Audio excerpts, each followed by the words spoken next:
Manali trip मध्यंतरी बायकोने अचानक स्पॉन्सर केली. मग मी काही नाही म्हणणारा नाहीच. रस्ता नेहमीचाच होता, नागपूर दिल्ली. अंदाजे 3 कोटीच्या रेल्वेने टाइमपास करत कसाबसा दिल्लीत पोहोचलो आणि मग दिल्लीवरून मनालीकडे निघालो.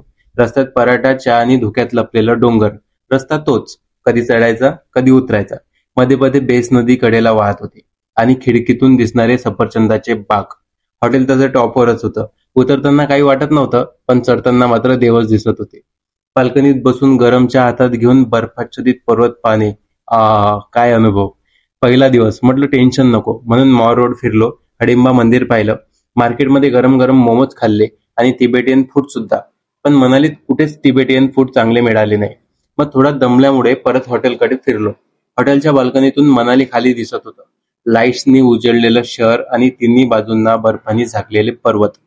एकदम स्वर्गच. शेवटी आपण सुख शोधत इकडे येतो. सुख म्हणजे हिमाचलचे डोंगर आणि ताजी हवा, जी हळूच अंगाला स्पर्श करते. कधी शांतता, कधी निसर्गाचा आवाज. हिमालय की गोद, सुकून की छाव. ठंडी हवा, गरम दिल, यही है हिमाचल.